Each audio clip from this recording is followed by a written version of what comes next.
everyone together a little louder. Hare Krishna, Hare Krishna, Krishna Krishna, Hare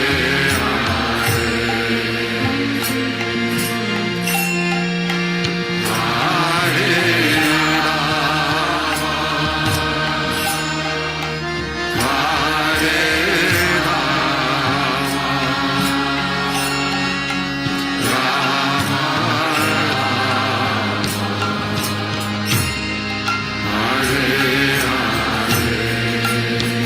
Hare time again. Hare Krishna, Hare Krishna, Krishna Krishna, Hare with your heart.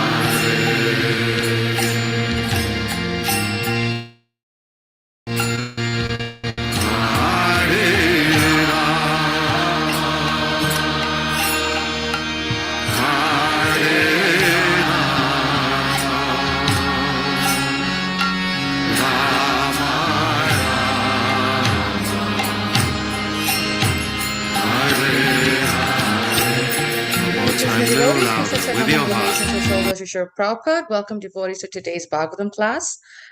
Today I will be actually covering for Candramauli Swami because he's actually in Yatra. So I request devotees to allow me to serve you in a small way. We will, the chapter is entitled, it's Srimad Bhagavatam, Canto 1, Chapter 15, verse 12. And the chapter is entitled, The Pandavas Retire Timely. And here, before the Pandavas go off, they are reminiscing, I would say, thinking about their life with Krishna when he was on the planet, before he left the planet, and the grace and blessings that they had from Krishna when the Lord was on the planet. So this is the continuation of it. So I will chant the verse and we will go straight into the discussion. Om Namo Bhagavate Vasudevaya. Om Namo Bhagavate Vasudevaya. Om Namo Bhagavate Vasudevaya.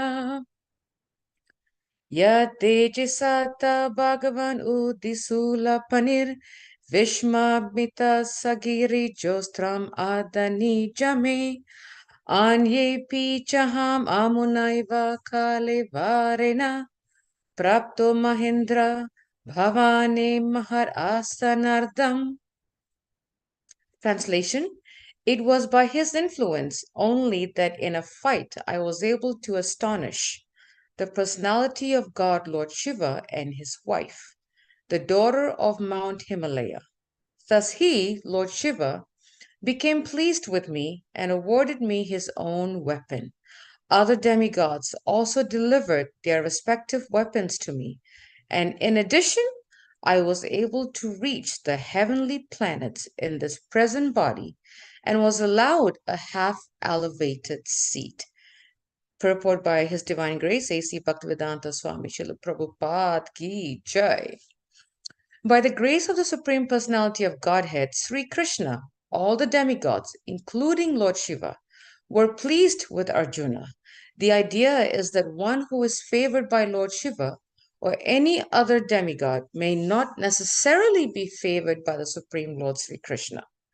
Ravan was certainly a great devotee of Lord Shiva, but he could not be saved from the wrath of the Supreme Personality of Godhead, Lord Ramachandra. And there are many instances like that in the histories of the Puranas. But here is an instance where we can see that Lord Shiva became pleased even in the fight with Arjuna.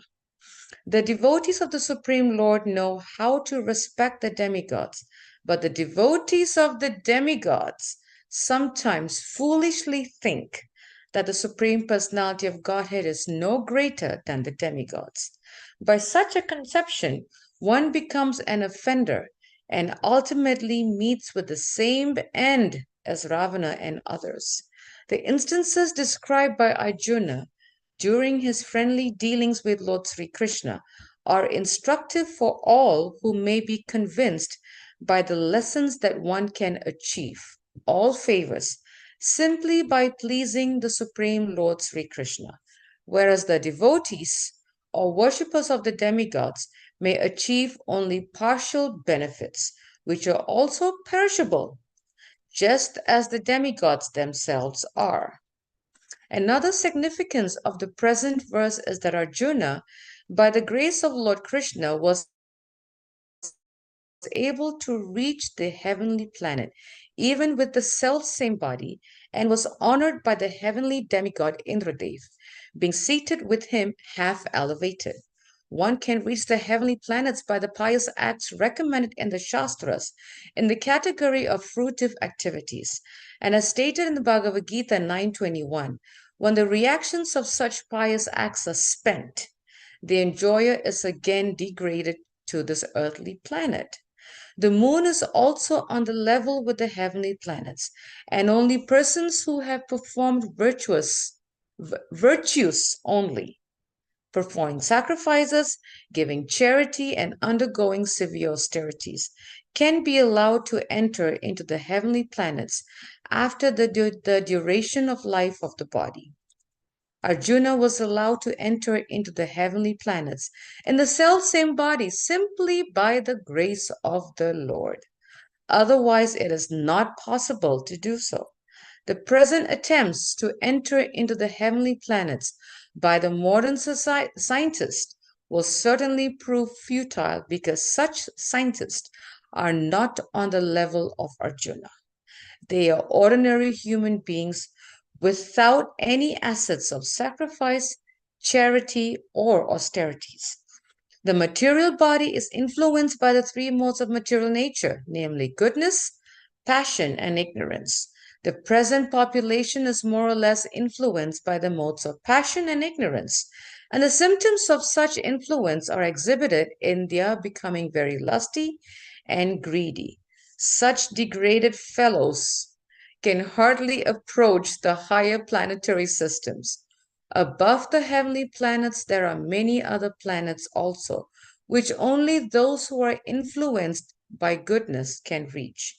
In heavenly and other planets within the universe, the inhabitants are all highly intelligent, many more times than the human beings, and they're all pious in the higher and highest mode of goodness. They are all devotees of the Lord, and although their goodness is not unadulterated, still they are known as demigods, possessing the exact amount of good qualities possible within the material world. Om Ganyatimiraندस्य Gana Chakshur Onmalitam Yena Tasmai Sri Gurave Namaha. Jai Sri Krishna Chaitanya Prabhu Nityananda Sri Advaita Gadadhara Shiva Shadi Gaura Bhakta Vrinda Hare Krishna Krishna Krishna Hare Hare Hare Rama Rama Rama Hare Hare. The translation again. It was by his influence only that in a fight I was able to astonish the personality of God, Lord Shiva, and his wife, the daughter of Mount Himalaya. Thus he, Lord Shiva, became pleased with me and awarded me his own weapon. Other demigods also delivered their respective weapons to me, and in addition, I was able to reach the heavenly planets in this present body and was allowed a half elevated seat. We can tell from this purport that it's very deep, and every sentence here is thought-provoking. Every sentence here is thought-provoking. Every word here carries a lot of weight. As I was reading this verse, I could feel the depth of knowledge that Sri Prabhupada is trying to teach us and tell us, and to really check ourselves. What kind of happiness do we want? The two key points that I got from this class, from this verse, of course, there are many, many key points, but I just picked out two key points. And first one is demigod worship, and the second one is trying to get my notes up here. And the second one is how to please the Supreme Lord. So we have so many verses in Bhagavad Gita, even in the Bhagavatam, even in Chaitanya Charitamrita, in all the, in all the spiritual shastras that we have in ISKCON, there are so many quotes, so many commentaries by Srila Prabhupada, so many lectures by Srila Prabhupada on demigod worshipping. And I would like to just address two of the verses in Bhagavad Gita where Srila Prabhupada, where Krishna is actually speaking to Arjuna. Of course, it's translated by Srila Prabhupada, but where Krishna is speaking to Arjuna about demigod worship. In Bhagavad Gita 7:23, Krishna says, if anyone wants to worship a demigod like Indra, this is a very deep verse actually. If anyone wants to worship a demigod like Indra, he can attain that particular God's planet. It is not that everyone, regardless of whatever demigod they worship, will reach Krishna, the Supreme Personality of Godhead. Sometimes, I come across situations of people, they're still very attached to the demigod worshipping. They do charitable activities, is the right word. They do charitable activities. They do their morning pujas. They follow the ritualistic activities. They come to the temple. But they still do demigod worship, and they think it's okay. Krishna is very soft-hearted. So I'm sure even if I worship Lord Indra, or if I worship Durga, or if I worship Ganesh, or if I worship Shiva, or any of the demigods, Krishna will still take me to him. And here Krishna is saying, that's not the case. That is not the case. One who worships demigods, regardless of whatever demigod they worship, they cannot reach me. So the question is, who do we want to reach? Where do we want to go? How far do we want to go? How far do we want to go? So the key point is, do we want temporary destination or permanent destination? That's the key point here. And another verse, Bhagavad Gita, that Krishna is speaking is Bhagavad Gita chapter 9, verse 25, where Krishna says, those who worship the demigods will take birth among the demigods. Those who worship the ancestors go to the ancestors. Those who worship ghosts and spirits will take birth among such beings. But those who worship me, meaning Krishna, will come to me, will live with me. So we want to ask ourselves, at the end of our lives, where do we want to go? Whom do we want to live with?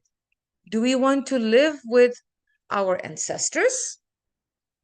Do we want to live with the demigods? Do we want to live with ghosts and spirits? Who do we want to live with?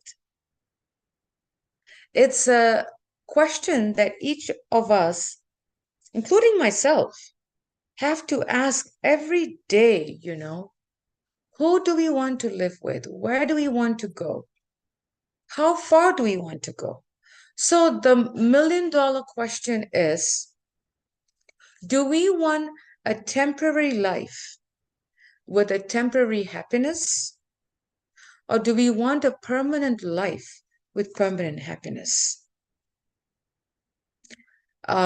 Some of you may know that I think I've mentioned this in the class in the past, that, I was raised Christian.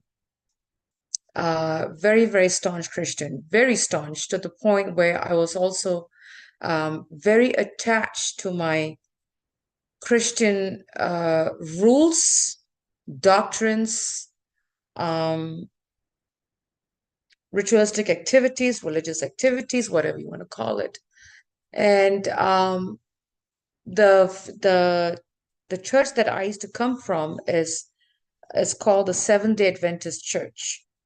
And the Seventh-day Adventist, we believe that Saturday is the Sabbath. So, and it starts from sunrise to sunset. Sun, sorry, sunset to sunset. That shows how much I've left and know my own upbringing. Got it all messed up. Um, Friday sunset to Saturday sunset. Okay, and that is where the Seventh-day Adventists believe in the Sabbath. So we are taught to keep the Sabbath very holy in the sense that everything that we do is religious, even to the point that we can't even go shopping on in that Sabbath hours. Very strict. If we had to do shopping, we had to do it before Friday sunset.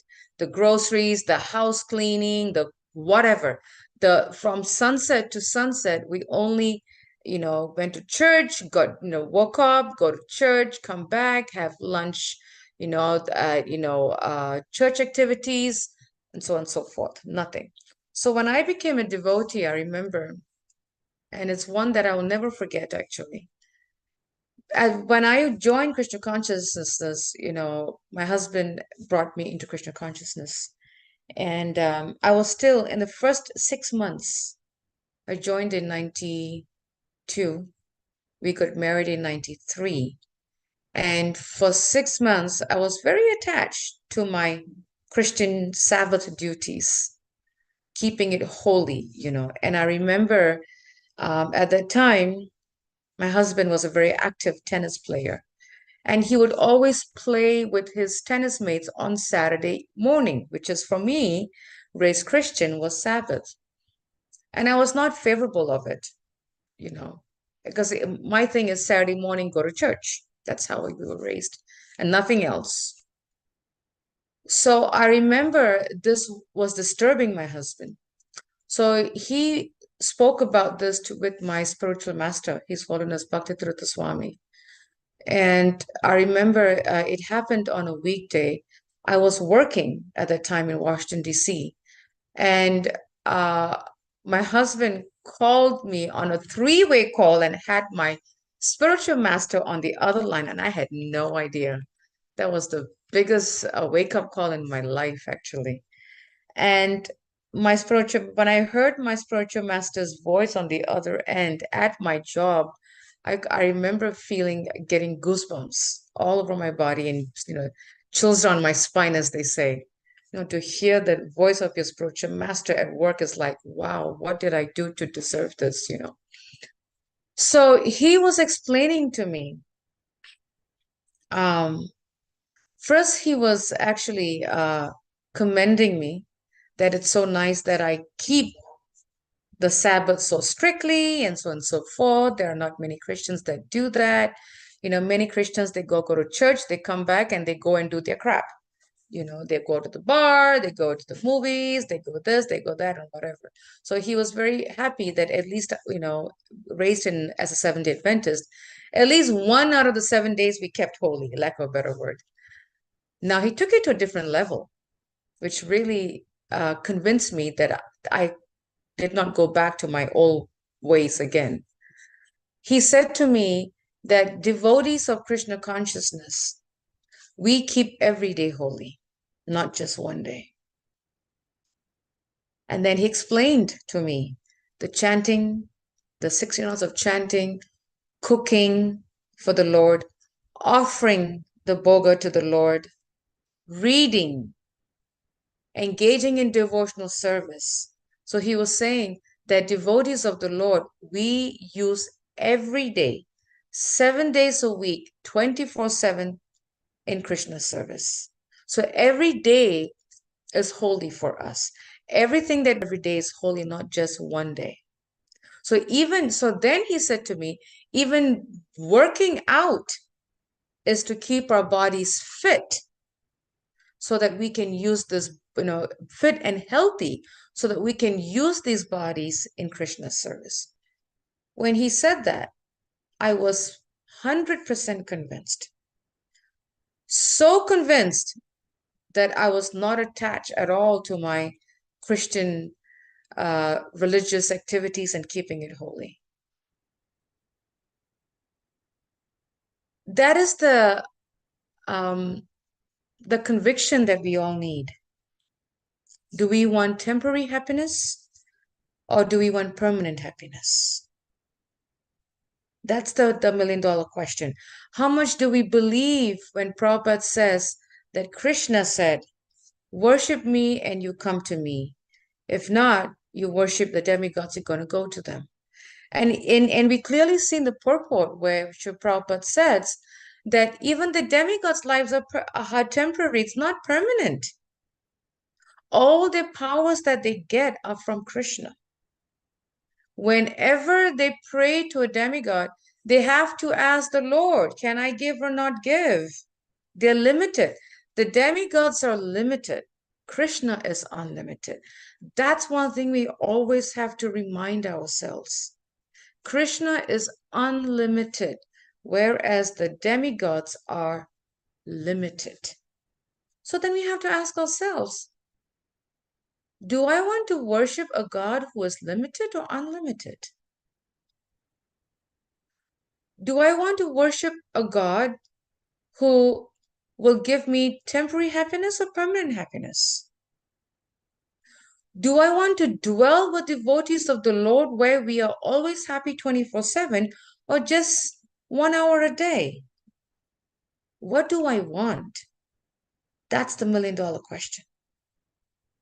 And the other part of the purport that really struck me was, how do we please the Supreme Lord?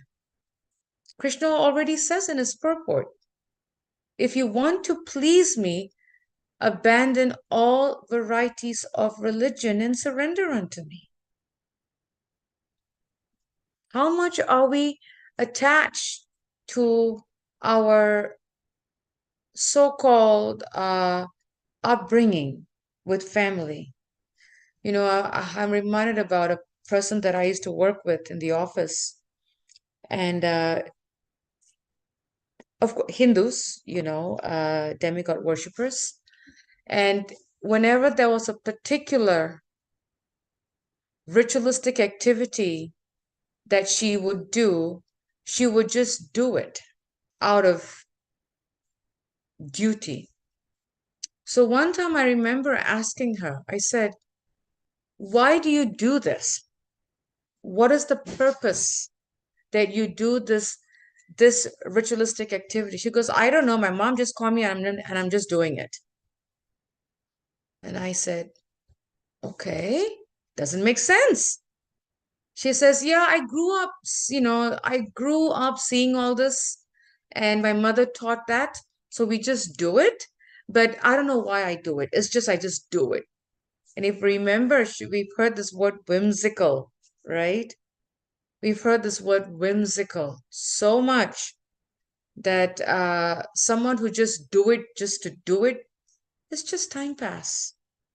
There's no meaning. Even when we do the activity, even if we do that ritualistic activity because we were told by our father, our mother, our grandmother, our grandfather to do it, but we don't know what it means, there is no taste in it.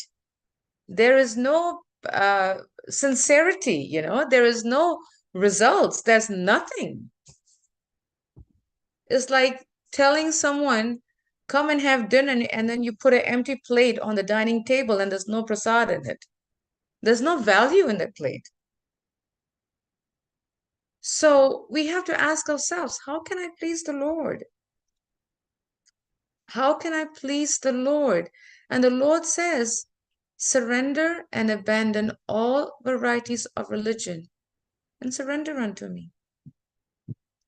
meaning we have to slowly drop our baggage of where we come from. We have to shed it, you know. We have to peel it off one by one. The closer we come to Krishna, to that degree, we have to peel it off, peel our baggage and drop it and not take it back. Engaging our minds in devotional service pleases the Lord very, very much. Engaging our minds, replacing worldly and material desires with Krishna consciousness. I've known many devotees is when they first join Krishna consciousness, depending on the association, they are so attached to their worldly and materialistic desires and activities and characters, it's very hard for them to grow. Because why? They are still carrying that baggage. They are not ready to let go of that baggage. Sometimes we forget that the baggage we're carrying is so heavy, but at the same time, it's like carrying a backpack, right? The backpack is so heavy, and yet we walk with that backpack for miles and miles and miles, and then we are saying, I am so tired, I'm exhausted, but we don't know why, because we have this heavy backpack on our back that we are not ready to drop it and move forward. We can't even see the backpack on our back, that heavy bag. And we're wondering, why am I tired? Why am I confused? Why am I this? Why am I that? Well, we have this backpack on our backs. Are we ready to drop it? Another activity and another that really pleases the Lord is to attract him. How to attract the Lord? So let's use a very material example. When we want to attract a loved one, what do? We dress up nicely, put flowers, we appear in such a way where we will catch their attention, right? Or probably we will cook something nice for them that we know will be very pleasing to them. We got their attention, right? So if we want to attract someone, we have to really work hard to attract that person. So similarly, if we want to attract the Lord, we should be engaging our minds and our senses in devotional service. We want to do service where the Lord will come looking for us. Not that we go up and say, hey, Krishna, look, I did all this for you, are you attracted by it? That will not please Krishna. We have to serve in the mood where Krishna will come looking for us. Oh my God, I'm so attracted by your devotion. I came looking for you. You have caught my attention. You have bounded me by the ropes of love, right? So that is what pleases the Lord. And the more we hear such glories of Srimad Bhagavatam, the more it helps us to improve and change our consciousness, our thinking, on what it means to replace material with spiritual. It will also help us to start seeing Krishna in everything. For example, when we see something really beautiful, we will say, oh, Krishna, you've made this such a beautiful piece. I can see your energy in it. We should see Krishna in everything, right? That takes practice. I'm still learning that. But to see Krishna in everything, I'm reminded about a pastime that Srila Prabhupada used to, Srila Prabhupada, and I don't know if this was in India or in America, but Prabhupada was writing, and there was a devotee, and I don't know who it was. I want to say it may have been Upendra Prabhu. I don't remember. But this devotee, when he was going up and down the steps, he kept slamming the door. The first time Prabhupada heard it, he kept quiet. The second time the door got slammed, he was a little bit disturbed, but he kept quiet. The third time when the door got slammed, Prabhupada got very upset. He says, "Who is banging the door?" And this devotee said, "Oh, Prabhupada, whatever the reason he gave, why the door was being slammed." Prabhupada says, "The wood of the door is also Krishna's energy. Don't slam it, close it." So Prabhupada was seeing Krishna in everything. We've even heard a pastime where Prabhupada was going on a morning walk in India, and he saw a faucet water trickling outside the building, like you see in India, a lot of small little faucets hanging off the building walls, right outside. And he saw this faucet, water was trickling. Prabhupada stopped the walk, went over there, turned the water tap off, the faucet off, and started continuing because it's Krishna's energy. He saw Krishna's energy in everything. In everything. And that is how we can please the Lord, is how can we see Krishna. It's Krishna's energy in everything. And we have to teach the future generation to see Krishna in everything. I was talking to one devotee in my temple. He reminded me about this few weeks ago, and he reminded me again this past Sunday. He says, "Mataji, the Sunday school kids, they really need to learn not to waste prasadam. It's Krishna's energy." And I was like, whoa, that's really nice. He's reminding all of us as parents to remind the children, not remind, teach the children. Even the paper plate that we eat off is Krishna's energy. The spoon that we eat off is Krishna's energy. And we are not teaching our children that. If we do not teach our children that, how will they learn to see Krishna in everything? If they're not going to do it now, 10 years from now, it's going to be a pretty crazy world out there. Pretty crazy world.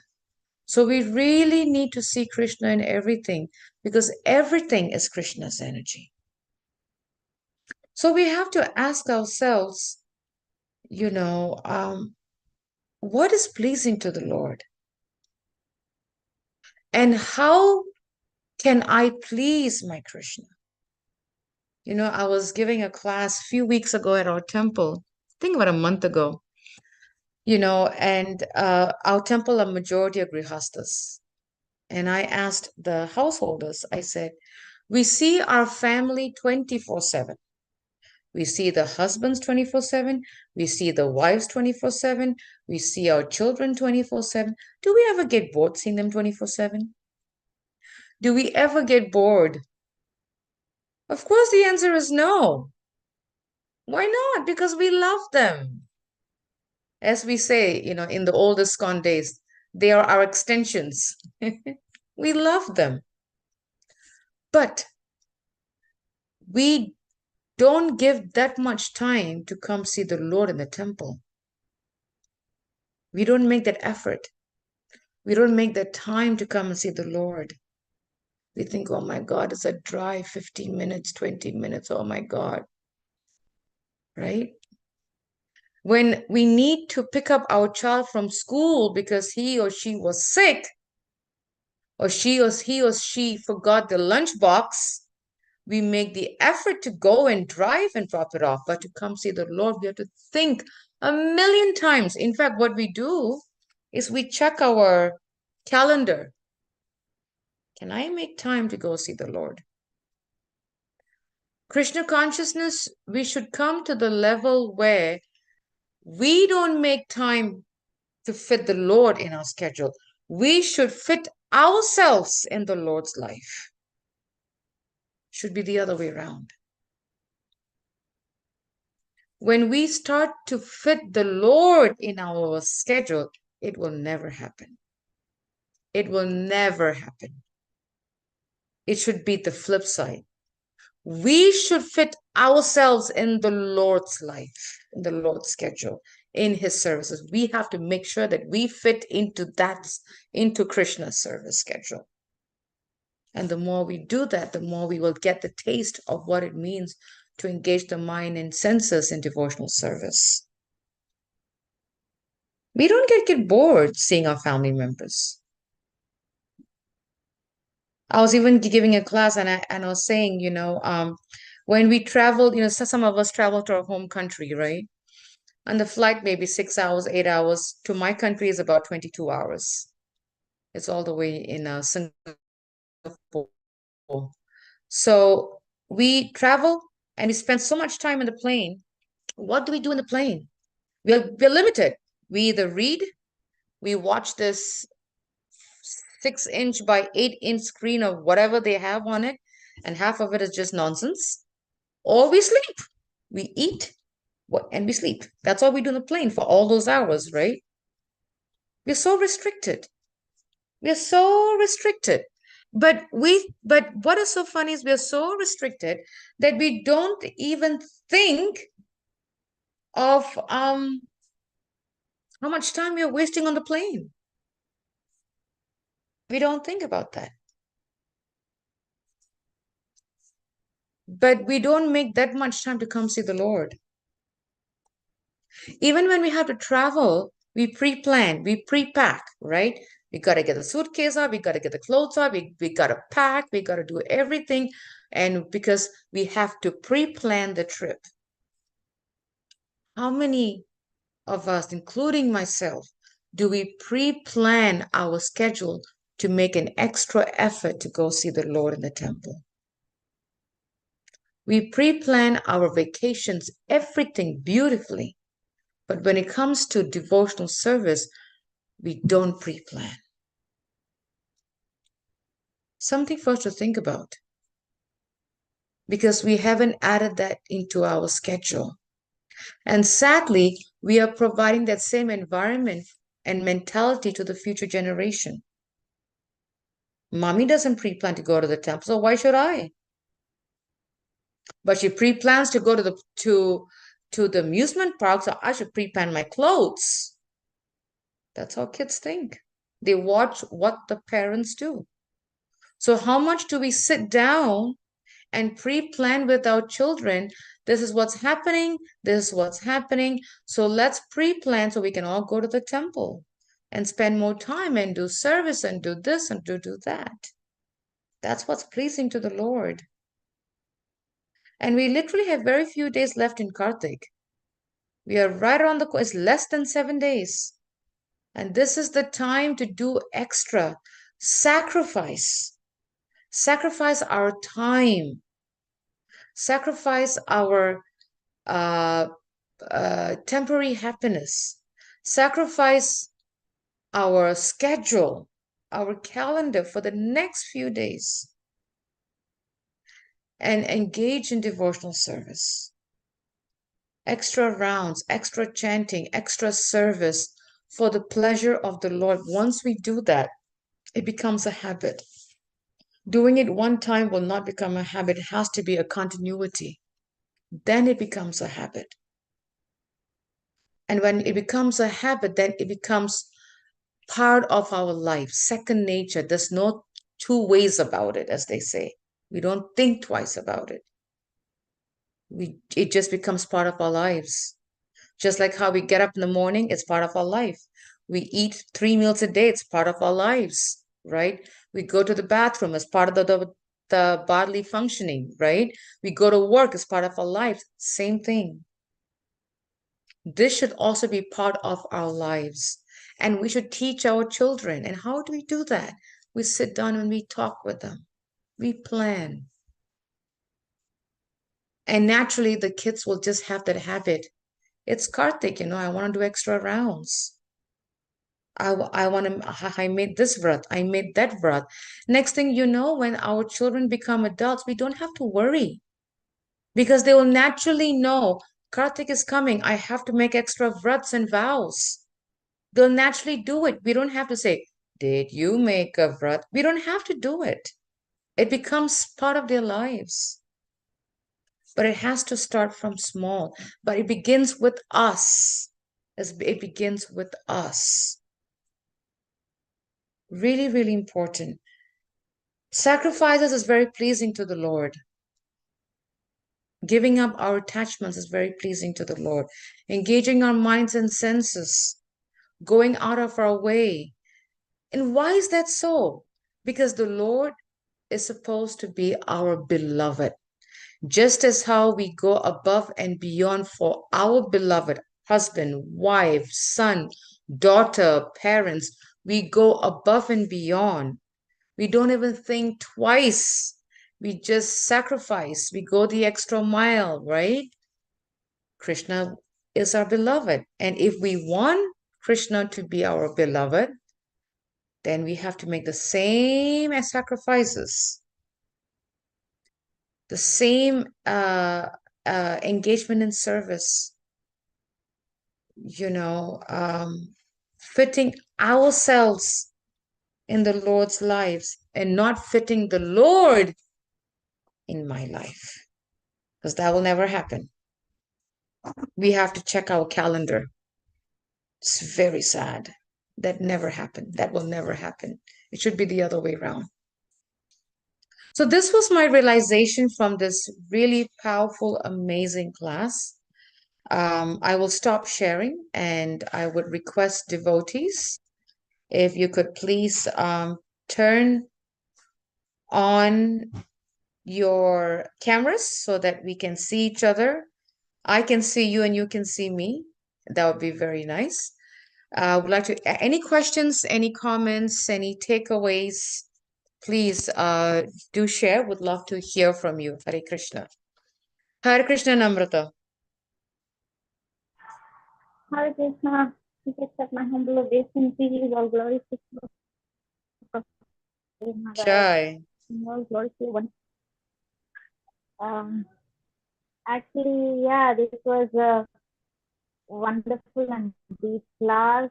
A lot of points to be rethought on.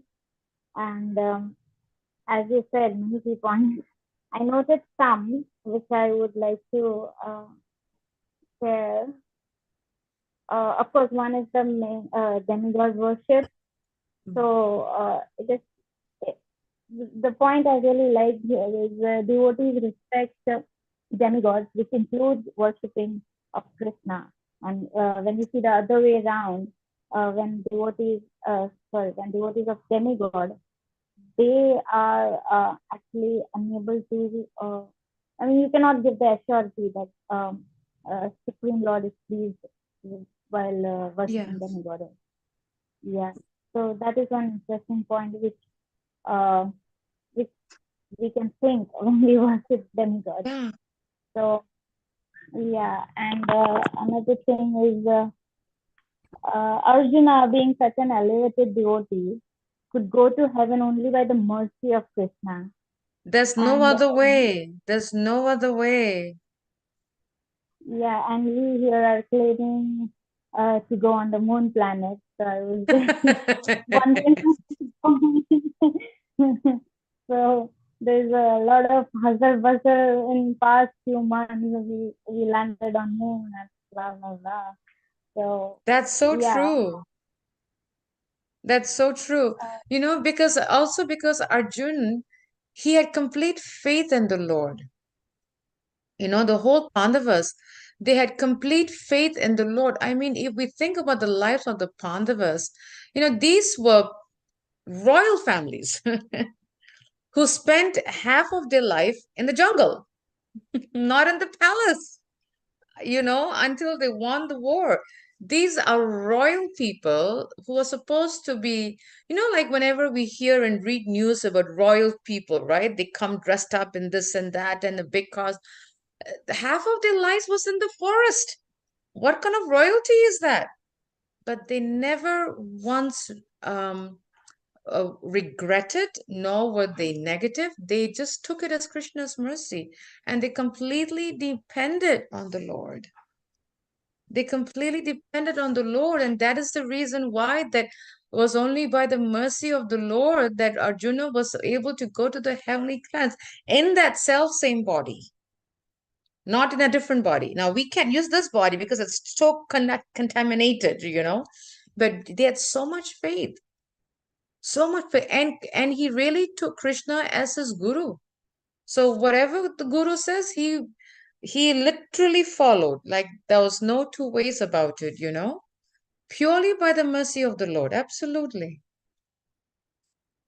Yeah. Yeah, that is yeah.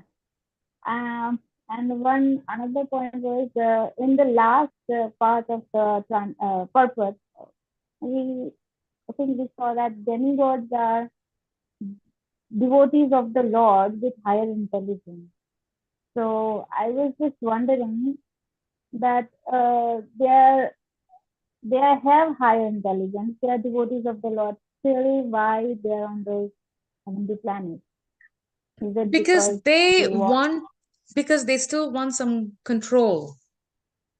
They still want some control. They still, it's like if you think of the president of a country, right? The president has a prime minister, and the prime minister has so many cabinets, the House of Speakers, the parliament, this and that. And then there is then there's a third layer of government officials. Then you come down to the mayor, then you come down to the Congress. There's so many layers, They are needed. One reason is they are needed for the functionings of the world. Lord Indra for the rain, right? Saraswati for knowledge. They are servants of the Lord. Krishna is giving them the opportunity to be their servants. But at the same time, in some situations, actually, we misuse it. The demigods, if we think about it, if we worship their supreme Lord, they are more happy than we worshiping them. The thing is, we just flipped it and we think, no, we have to worship them only. But if we really think about it, and if you think about Lord Indra's pastime with the whole Govardhan Hill, right? He didn't see Krishna as a supreme Lord because he was in his little 5-year-old body.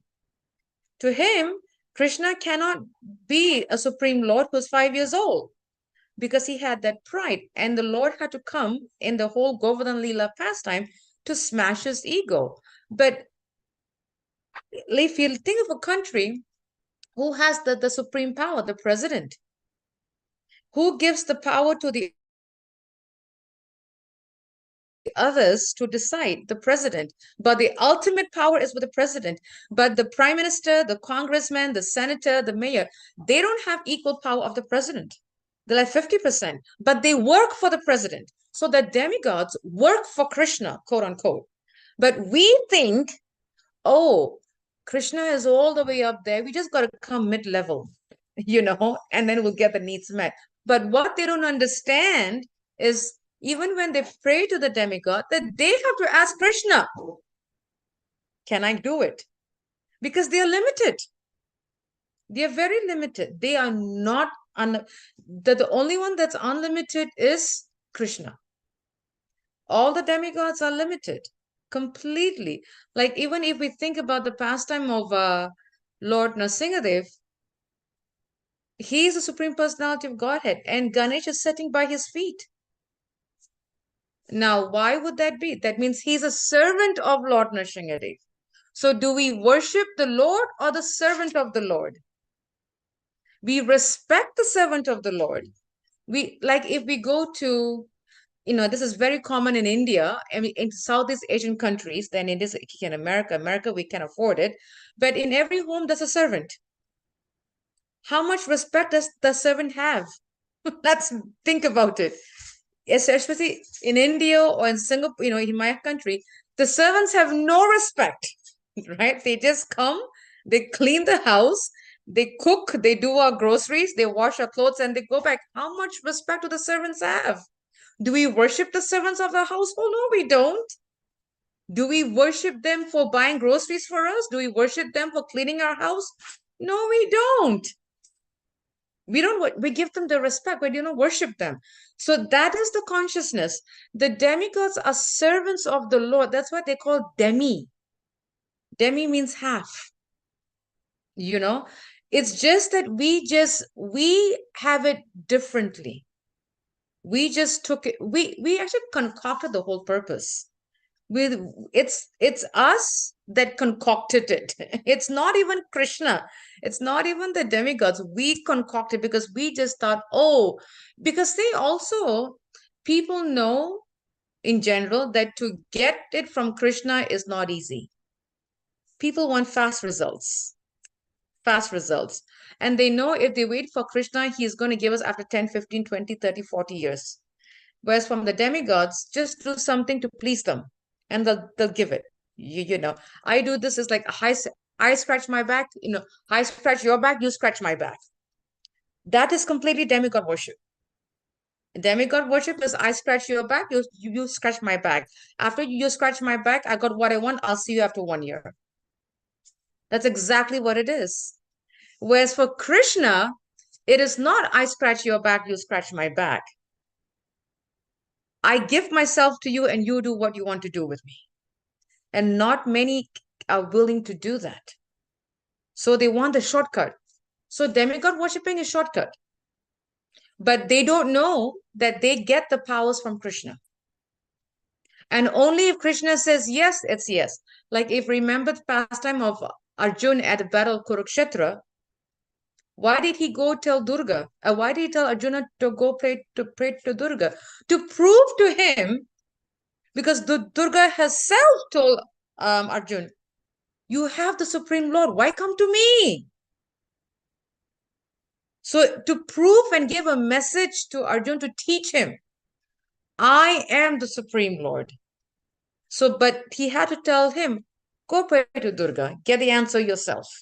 And Durga says, why are you coming to me? I am because of Krishna. You must go to the Supreme Lord. You have the Supreme Lord that I am the servant of. Even Durga told Arjuna, I am the servant of the Supreme Lord. Why are you coming to the servant? You go to the boss. So we got it upside down. It's our concoction, pretty much. It's not even, I wouldn't even say it's the demigod's concoction. It's we made it that way because we wanted quick and short. I hope that helped. It's a very long answer, but I hope that helped, Namrata. Yeah, as far as I'm understanding, there are even levels of devotees. Am I correct? Yes, different levels of devotees. Yep. And based on our growth, we go that level, and the see for me, is when my spiritual master told me, I ended it. So the point is, if our guru tells us, will we stop it or not? If we still go on doing it, that means we really don't quite believe in the guru's words. We really don't quite believe in Prabhupada's words. We really don't quite believe in Krishna's words. That's the test of faith. How much are we believing the Guru's words, Prabhupada's words, Krishna's words, that we are still attached to a little bit of our ritualistic stuff? How much do we believe that? How much are we ready to give up and face the world and face the world with criticisms, like literally, how much are we ready to do that? Because if we know clearly that that is not what Krishna is saying, that's not what the guru is saying, then why do we still do it? That means we still haven't really believed and have faith in Krishna's words that Prabhupada is translating to us, that is spoken to us by our spiritual master. If we have firm faith, give it up. Give it up. Firm faith, just give it up. all the ritualistic activities, just give it up, and that's why I was um um we need that connection, that if the guru says stop, stop. Whatever the world say, I don't care, but guru says stop, stop, you know and but like I said, it's the different levels of devotees, how much we can give up. And sometimes the guru will be a little lenient depending what the disciple is at. And slowly he'll start challenging and challenging and challenging and challenging. Because for some, he can push because he knows that that disciple can take it. And some he knows he can't push because they cannot take it. So he has to take baby steps with them. But the goal is to get to that level, to drop that backpack so so that it gets lighter. Yeah. I hope that helped, Namrata.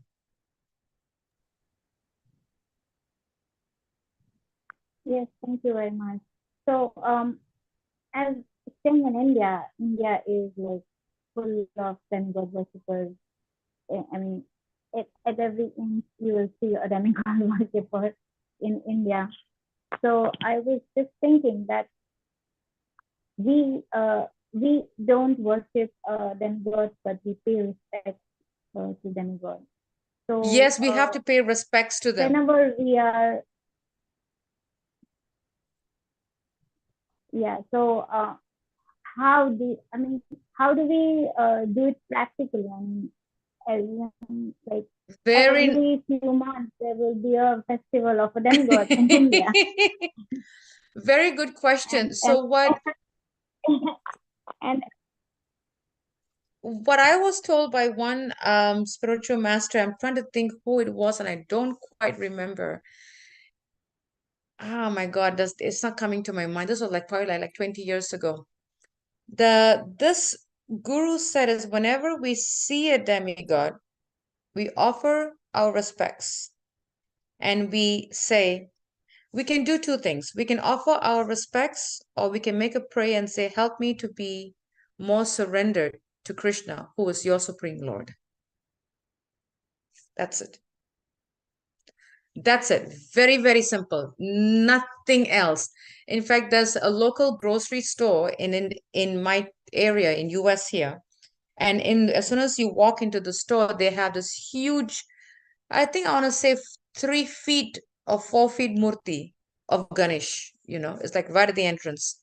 So every time I go to the store, I just offer my respects. That's it. Because if you think about it, is when we see the mayor of the town and the governor of the town, we will respect the mayor. We can ignore him. Hi, how are you, sir? Welcome to our town, sir. Blah, blah, blah, blah. That's it. Cut them. Done. That's finished, right? We don't say anything more than that. We give him the respect, but we don't worship the mayor because we know that the governor has more power than the mayor does, like that. So whenever I go to the store, I just offer my respects and that's it. That is pretty much it. And I do know that one spiritual master, and whenever he would initiate his disciples, and he's from Indian background, by the way, whenever he would initiate his disciples, after a couple of years, he would slowly tell them, give your Ganesh deity to someone else. Let them take care of it. You are now a disciple. He will literally tell them that. Give this deity to that family. He said, give it away, but not in your house, because now you are the parampara system. And he was raised Hindu himself, but when he joined, of course, because he is a proper disciple, and now he's an initiating guru. When he has disciples of Indian background, he will tell them in the next 1 or so years. And I know of one family where he said, it's time for you to give up your Ganesh Murti, please give it away. That's what they did. It's and the purpose is to get the spiritual master to come to the level where they are completely detached. They're completely detached, you know, like they're completely detached, and they know that Krishna is the only source and there's no other source, and there is nothing higher than Krishna. Krishna is the highest, pretty much. So the goal is to get to that level, but it's a process. It's a process. Yeah, thank you very much. I think, Thank you. yeah, I'm relieved. I do, because even I was confused when, yeah, Guru Maharaj Krishna promoted demigod worship, and I'm always like wondering. But yeah, as you said, I always, whenever I go to a demigod, I pray for the Yeah, bhakti of Krishna. If you can yeah. give that, please give. It's a I process. don't want anything else. Yeah, see, the thing is that because we should understand demigod worshipping is temporary happiness. Do we want temporary or permanent? And demigod worshipping is limited. Would we rather go to someone who can give us unlimited or just limited? You know? And how much faith, do we have in our spiritual master's words, in Prabhupada's words, in Krishna's words, that we can give it up? That is the test of faith. The test of faith is, how much do we believe in our spiritual master? How much do we believe in our guru's words, in Prabhupada's word, that we can give it up? And that goes to the 1866, abandon all varieties of religion and surrender unto me. That is the last, that is the conclusion. So for us, that is our concluding point in our life. Are we ready to abandon it and surrender to the Lord? That is what the Guru is teaching us. So it's a test of faith for us, Yeah. Hope that helped. Thank you. Thank you very much. Very No much. problem. Hari Bol. Isufani Prabhu. Hare Krishna.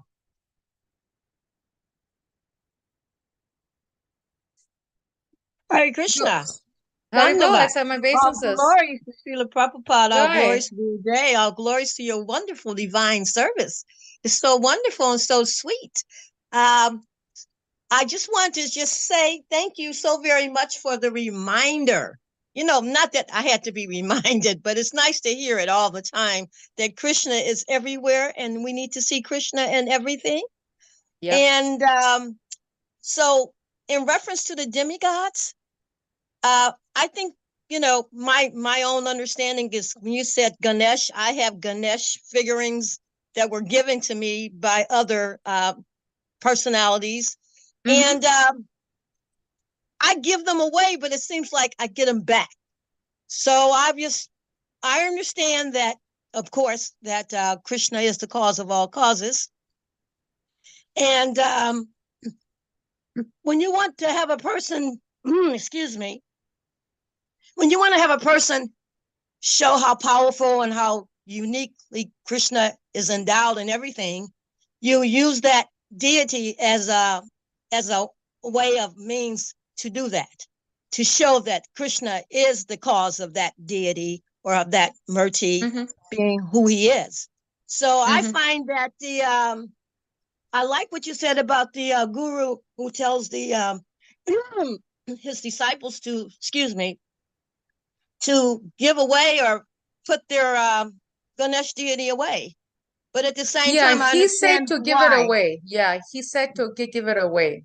And Because that family has, he wants them to focus on the real Krishna. purpose of Yeah, Krishna. Yes. So yeah, I really yeah. like that. And I just think that I will continue to try to serve Krishna in my understanding and capacity.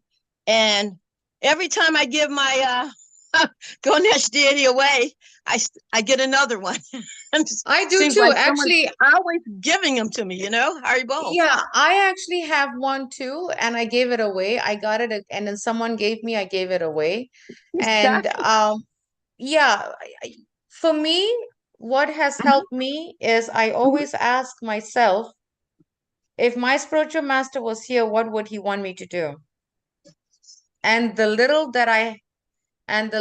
times that I've had with had darshan with him, and the times that he has corrected me and chastised me and instructed me, I give it away Jai Haribol.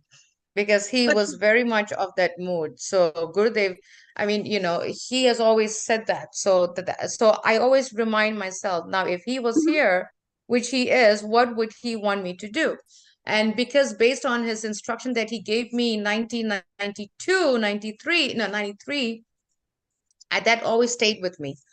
And that's why I go by that, what would be pleasing to him. And he has given me Prabhupada, he has given me Krishna, he has given me Gonitai deities, he has given me Lord Jagannath deities.